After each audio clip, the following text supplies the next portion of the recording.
Compte rendu du Conseil des ministres ordinaires du jeudi 26 décembre 2019.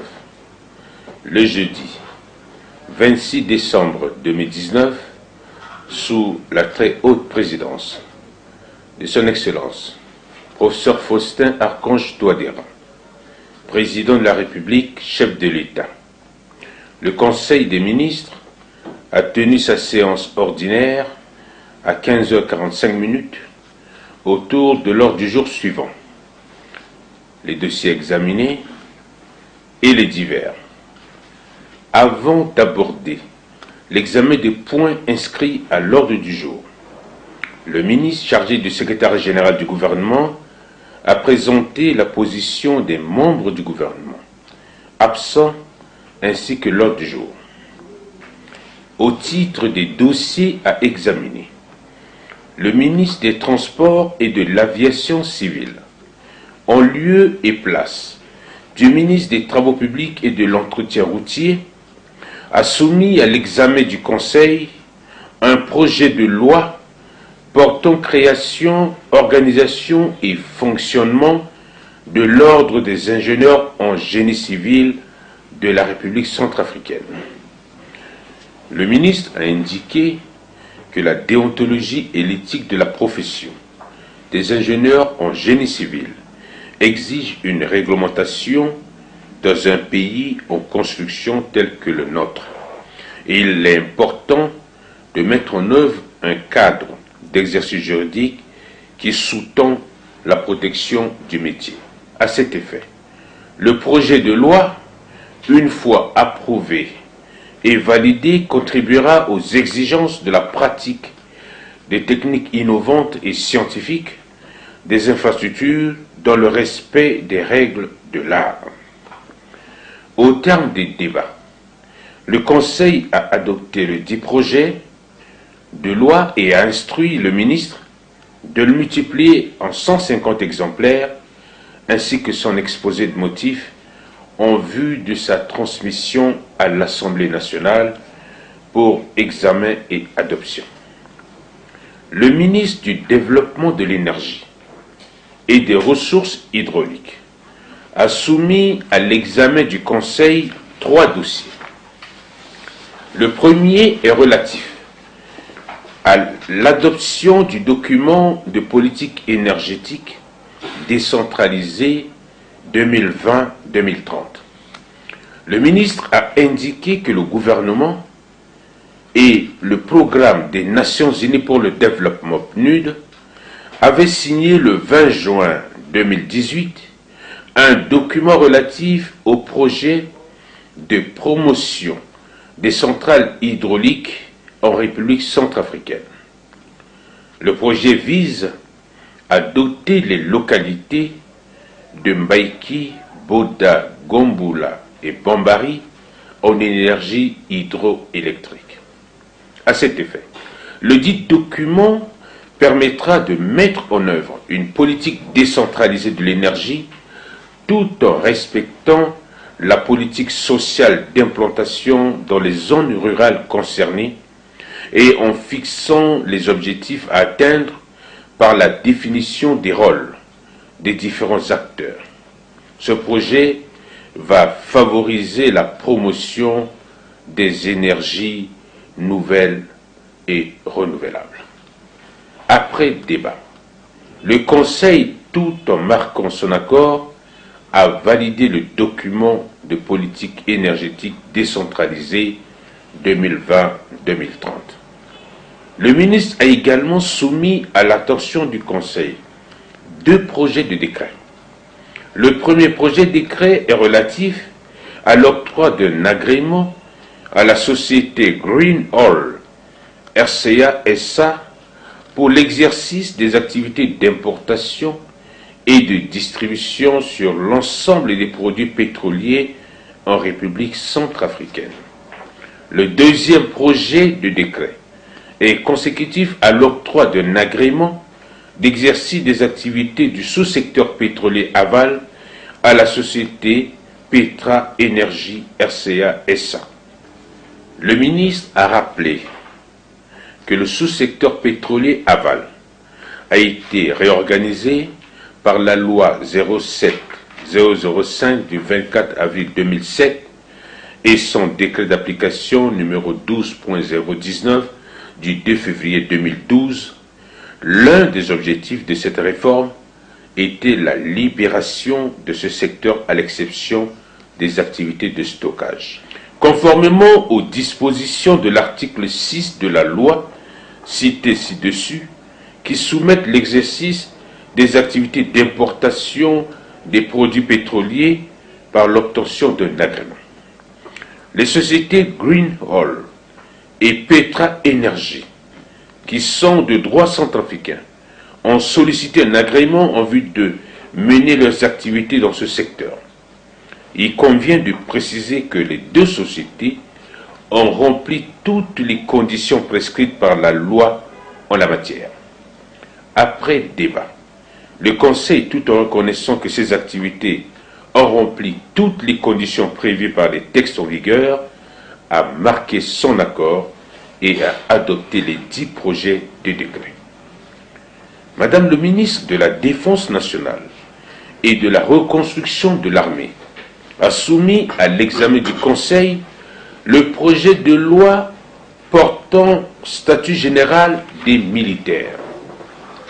Madame le ministre a indiqué que la réforme de l'État se traduit par la politique nationale de sécurité qui s'exprime par la stratégie de reconstruction du secteur de sécurité.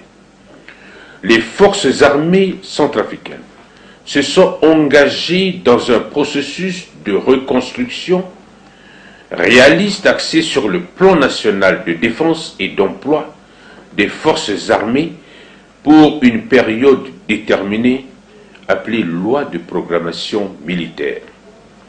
La modification des limitages qu'il a inclus permet un lissage des départs et un meilleur accompagnement et une meilleure information des partants tout en préservant l'encadrement dont les FACA ont besoin pour se reconstruire.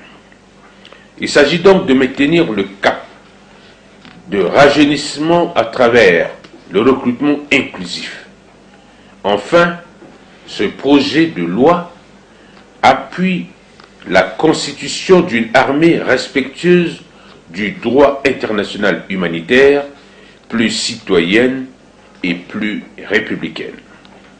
Au terme des débats, le Conseil, tout en demandant à Madame le ministre de prendre en compte les propositions initiales qu'elle a faites relatives à l'âge d'admission à la retraite des officiers généraux à 65 ans et celui des officiers supérieurs à 62 ans, a adopté avec amendement le 10 projet de loi et l'a instruit de le multiplier en 150 exemplaires, accompagné de son exposé de motifs, en vue de sa transmission en urgence à l'Assemblée nationale pour examen et adoption. Le ministre de l'Enseignement technique et de l'Alphabétisation a soumis à l'examen du Conseil le projet de décret portant organisation et fonctionnement du ministère de l'Enseignement technique et de l'Alphabétisation et fixant les attributions du ministère.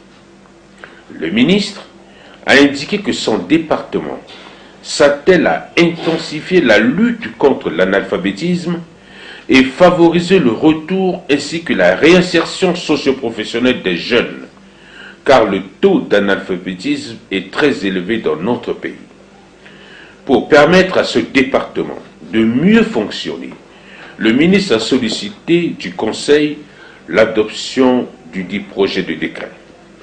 Les membres du gouvernement ont répondu à l'interrogation sur les missions de ce ministère et celles du ministère du Travail et de la formation professionnelle suite aux préoccupations soulevées par le ministre du Travail, de l'Emploi et de la Protection sociale ainsi que de la formation professionnelle. Après clarification des attributions du ministre de l'Enseignement technique et de l'Alphabétisation ainsi que celles du ministre du Travail, de l'Emploi, de la protection sociale et de la formation professionnelle, le Conseil a adopté le dit projet de décret. Au titre des divers, Madame le ministre de l'Action humanitaire et de la Réconciliation nationale a informé le Conseil sur les difficultés rencontrées par la Direction générale de la protection civile dans l'accomplissement de sa mission lors des événements douloureux du kilomètre 5. Elle a demandé que les moyens soient mis à la disposition de ces structures qui jouent un rôle très important dans la protection civile.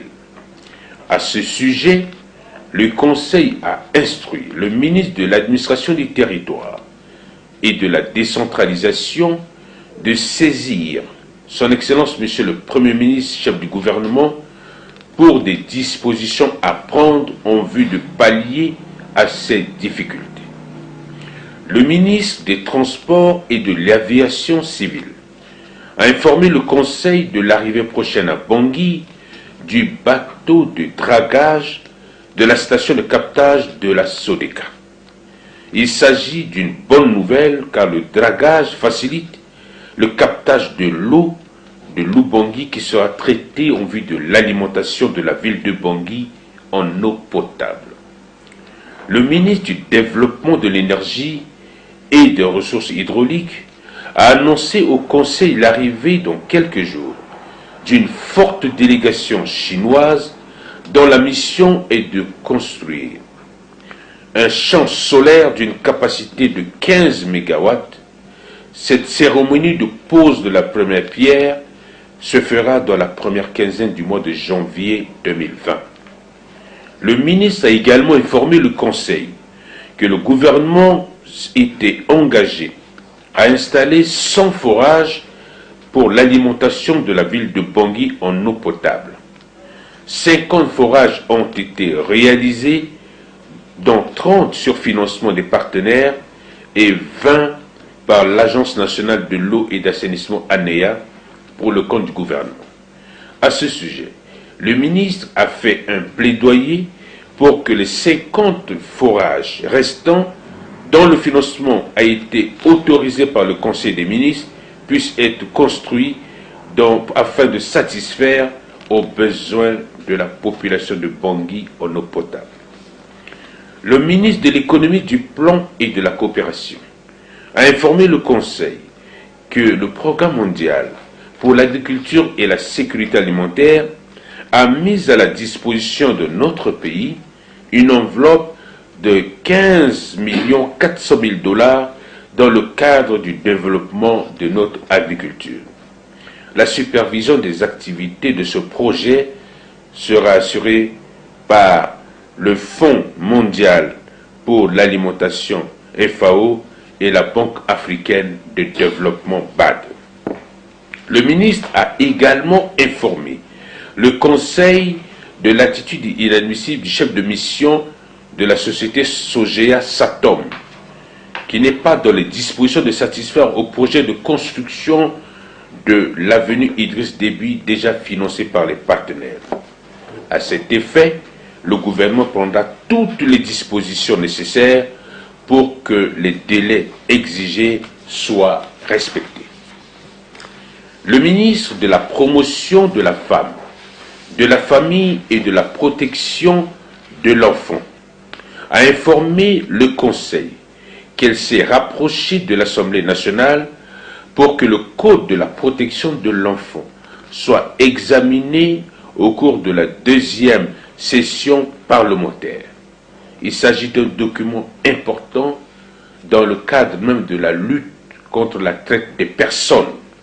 C'est pourquoi, au niveau des discussions avec l'Assemblée nationale, il est prévu que ce code sera examiné lors d'une session extraordinaire. Le ministre du Commerce et de l'Industrie a informé le Conseil de la situation du kilomètre 5.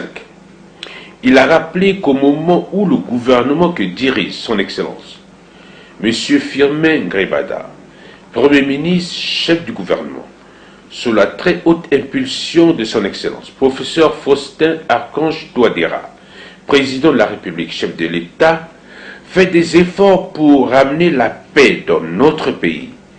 Les compatriotes de mauvaise foi continuent de perturber la tranquillité de nos paisibles citoyens du kilomètre 5.